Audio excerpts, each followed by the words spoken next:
চলো যাই বহু দূরে। বাহ, দারুণ গানটা তো। এটা কি গান জানিস? বাবা, এ আবার সঙ্গীত বিশারদ এলেন কোথা থেকে? জানো না দাদা, এটা হলো বাউল গান। বাবা, এত সব গায়কদের সঙ্গে থাকছি রে বাবা। আহ গুলটে, যেটা জানিস না সেটা জেনে নে না। আপনারা যাবে গানটা শুনতে? কিন্তু বুঝতে পারছি না তো কোথায় হচ্ছে গানটা। আমার মনে হচ্ছে নদীর ধার থেকে আসছে গানটা। তাহলে চলো, চল চল।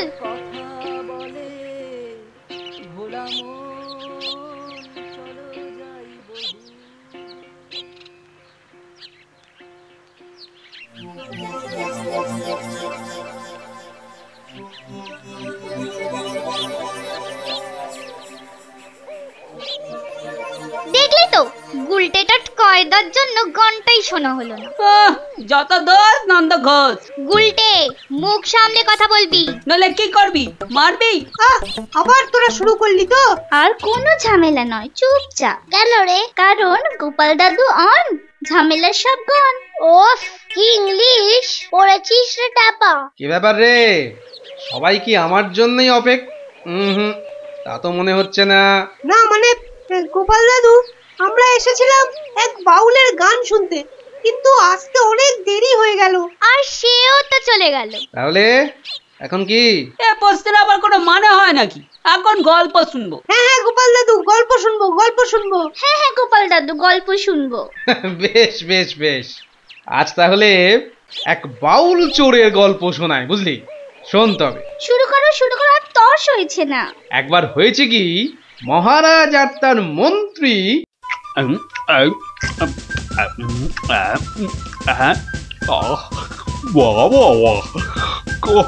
খাসির মাংস রাইয়া ও হয়েছে না মন্ত্রী? মনে হচ্ছে খেয়েই যায় আর খেয়েই যায়। চিংড়ির যা চেহারা মহারাজ, একেবারে এক একটাতে পাত যে পুরো ভরে গেল মহারাজ। হ্যাঁ, খাও খাও মন্ত্রী, যত খাবে তত দেখবে তোমার বুদ্ধিও খুলবে। কেন মহারাজ, আমার মাথার বুদ্ধি কি তালা দিয়ে বন্ধ করা আছে? হ্যাঁ, বুদ্ধি? তুমি হাসালে মন্ত্রী, বুদ্ধি কোথায়? তোমার মাথায় তো গোবর ভর্তি। তাই বলছি, ভালো ভালো খাবার বেশি বেশি করে খাও, দেখবে মাথার ওই গোবরটা কিছুটা হলেও কমবে। কিন্তু মহারাজ, খাবার তো নিচের দিকে যায়, মাথার দিকে যাবে কেমন করে? বললাম না, তোমার মাথায় পুরো গোবর ভরা। আরে ভালো ভালো খাবার সব শরীরের ওপর দিকে যায়, আর বাজে খাবার নিচের দিকে যায়, বুঝলে? বুঝলাম। আচ্ছা, বসে বসে ভালো মন্দ সাঁটানো হচ্ছে, আর আমাদের ভাগ্যে নিরামিষ ঝোল ভাত। দেখছি। সাবধান সাবধান সাবধান, দুপুরের খাওয়ার পর আবার রাজসভায় আসছেন মহারাজ কৃষ্ণচন্দ্র।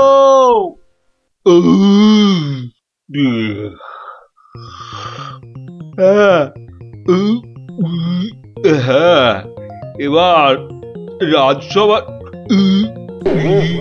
কাজ আবার আরম্ভ হোক।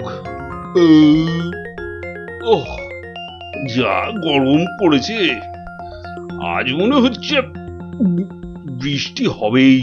ঠিক বলেছেন মহারাজ, আজ বৃষ্টি হবেই।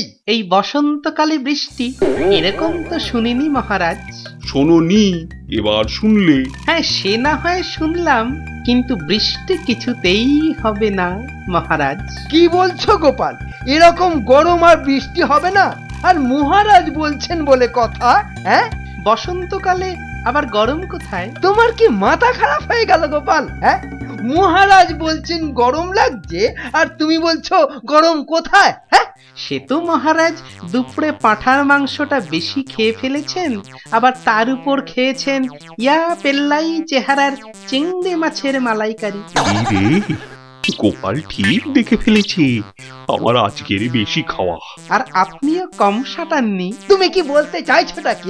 কি বলতে চাইছো? বলছি শুধু এত বেশি আর গুরুপাক খেলে ওনার আপনার গরম লাগবে না তো কি নিরামিষ ঝোল ভাত খাওয়া ভুড়িওয়ালা গোপালের গরম লাগবে মন্ত্রী মশাই?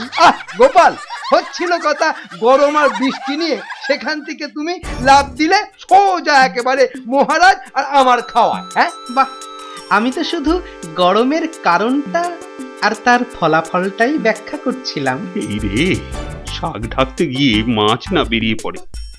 মন্ত্রী, কি আরম্ভ করলে বলো তো? মহারাজ, গোপাল আপনার আর আমার খাওয়ার নিয়ে খোঁটা দিচ্ছে। হয়েছে হয়েছে, তাহলে আজকের মতো সভা শেষ।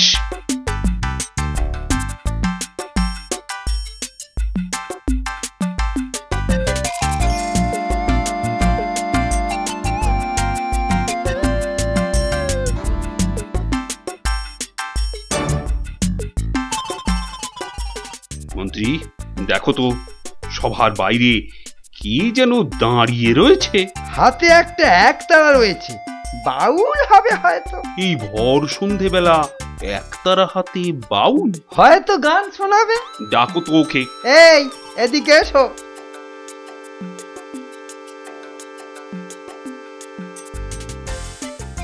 মহারাজ, অনেক দিন ধরে অপেক্ষার পর আপনার দেখা পেয়েছি। বেশ, তা আমাকে দেখাতো হয়েছে, এবার কি? বলে ফেলো, বলে ফেলো, বলে ফেলো। মহারাজের এখন গান শোনার সময় নেই, বিশ্রামে যাওয়ার সময় হয়ে গেছে। বলে ফেলো। কি আর বলি মহারাজ, আমার একমাত্র মেয়ের বিয়ে, কিন্তু আমরা বাউল মানুষ, এই এদিক সেদিক গান শুনিয়ে আমাদের পেট চলে। তাই বলছিলাম যে মহারাজ তোমার মেয়ের বিয়েতে কিছু দান করবেন, তাই তো? হ্যাঁ, মানে মহারাজ শুনেছি খুবই দয়ালু, তাই এসেছিলাম।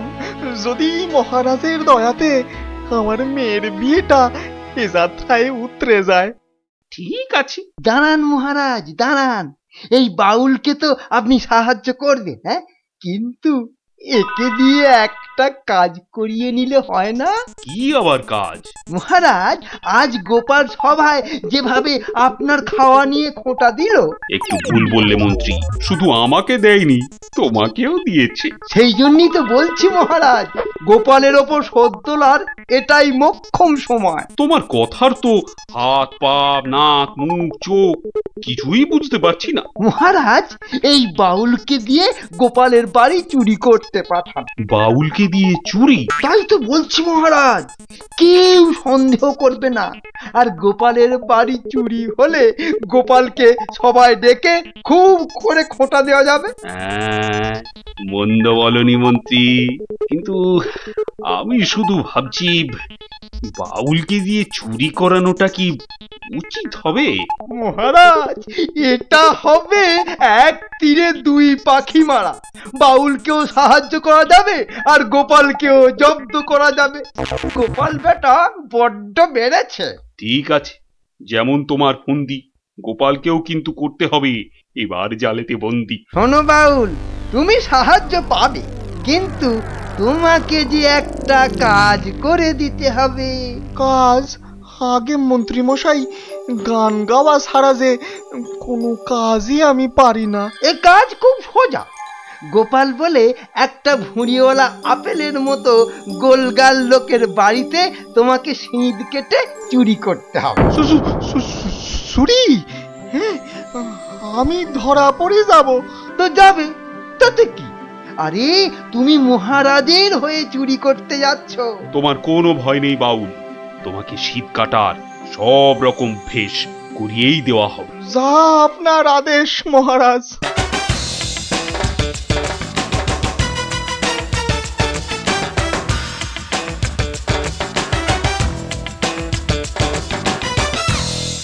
এই মন্ত্রী, তোমার বাউল তৈরি হলো ওই শীত কাটার জন্য?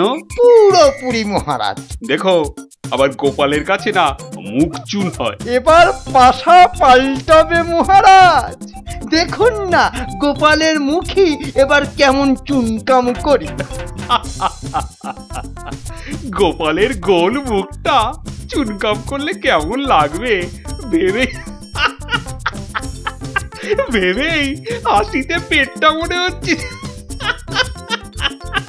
পেটেই যাবে।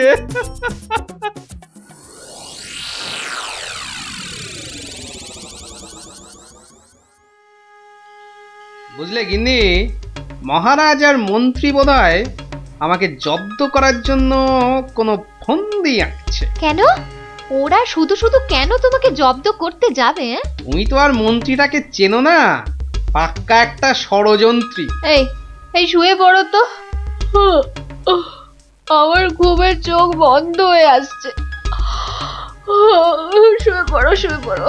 আহা গিন্নি, তুমি বুঝতে পারছো না, মন্ত্রীটা একটা, এই দেখো ঠিকই নাকও ডাকা শুরু হয়ে গেল।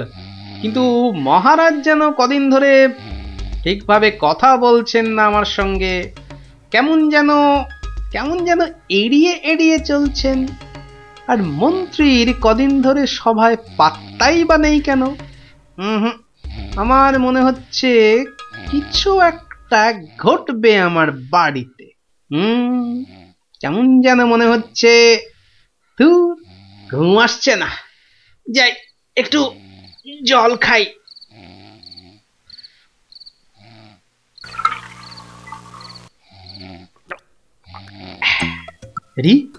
কিসের যেন একটা শব্দ হচ্ছে,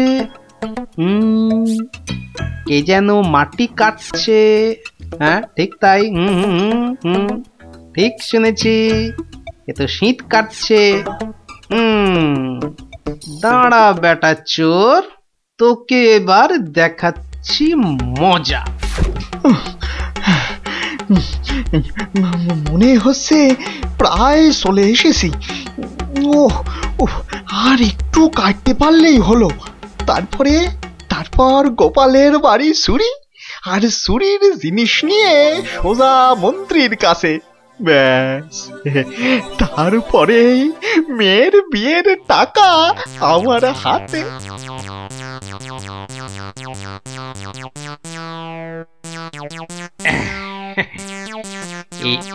এই হাড়িতে কাদামাটি আর পাক ভর্তি করে এনেছি, এর উপর কটা মোহর ফেলে দিই। চোর তাহলে মোহর ভর্তি ভেবে এই হাড়িটা নিয়েই পালাবে, আর তারপরে চোরের খেল তো আমি দেখাবই। যাই ঘাপটি মেরে শুয়ে থাকি গিয়ে।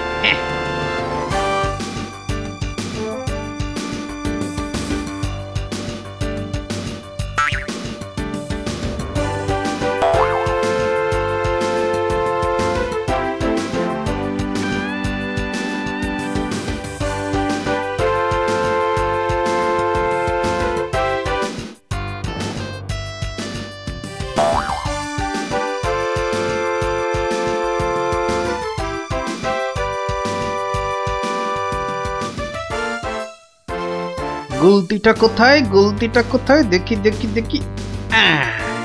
এই পেয়েছি। এবার শুধু চোরের পেছন পেছন চলা, আর সুযোগ পেলেই হাঁড়িটা ফাটিয়ে ফেলা। কাজ প্রায় শেষ, কিন্তু এত ভোরে কি রাজপ্রাসাদে যাব? মহারাজ বোধহয় ঘুম থেকেই ওঠেন নাই এখনো। যাকে এগোই তো, মন্ত্রী মশাইয়ের সঙ্গে দেখা হয়ে যাবে ঠিকই। ও বাবা, চোর যে প্রাসাদের দিকে যাচ্ছে। তাহলে ঠিকই ধরেছি। মনে হচ্ছে ওই মন্ত্রী মশাইয়েরই ফন্দি। দাঁড়াও, এবার দেখাচ্ছি আমার গুলতির টিপ। বাবা, এ তো চোর দেখছি সবাইকেই চেনে। আচ্ছা, মানে আমাকে জব্দ করার ফন্দিটা বেশ ভালো করেই আটা হয়েছে। আমার নাম যে গোপাল, এবার সবাই দেখবে চোরের কাদা মাখা সকাল। ওই তো মন্ত্রী মশাই, যাই ওনার কাছে গিয়েই হাঁড়িটা দিই।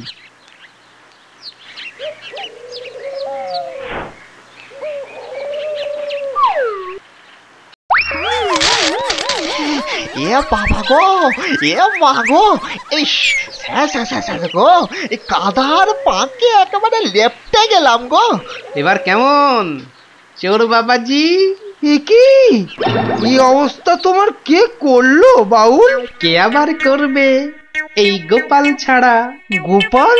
তুমি পাঠিয়েছিলেন চোরকে আমায় করতে জব্দ, এখন কাদা মাখামাখি হয়ে কোথায় গেল মুখের শব্দ?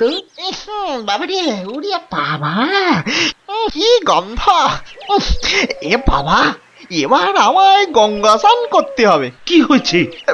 দেখুন মহারাজ, আপনার কথায় চুরি করতে গিয়ে আমার কি অবস্থাটাই না হলো।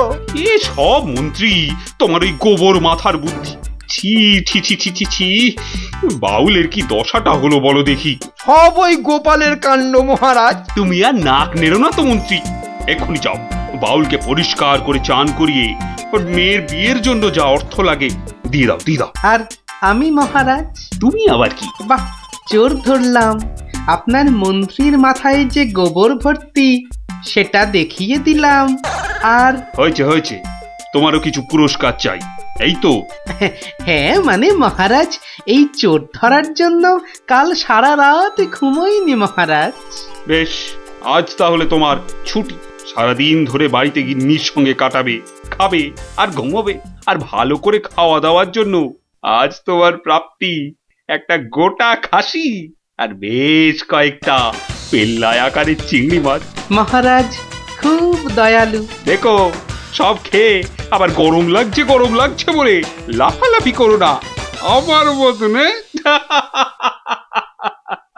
দারুণ দারুণ। দেখলি তো মহারাজ আর মন্ত্রী কেমন জব্দ হলো। আর বাউলের কি হলো? বাউলের? সে তো তার মতো মেয়ের বিয়ের টাকা নিয়ে চলে গেল। আর তুমি? আমি মহারাজের দেওয়া খাসির মাংস আর চিংড়ি মাছের মালাইকারি খেয়ে টানা 2 দিন পাক্কা ঘুমোলাম। আর মহারাজ খোঁজ করেননি? করেনি আবার, কিন্তু এই বেটে কুম্ভকর্ণের ঘুম ভাঙায় কার সাধ্যি? হ্যাঁ, কুম্ভকর্ণটা কে দাদু? এই দেখো, তোমার মাথাটা তো দেখছি আমার ভুঁড়ির মতোই মোটা হয়ে যাচ্ছে। হ্যাঁ, ওরে গোপাল দাদু, গোপাল দাদু, বুদ্ধুরাম কোথাকার।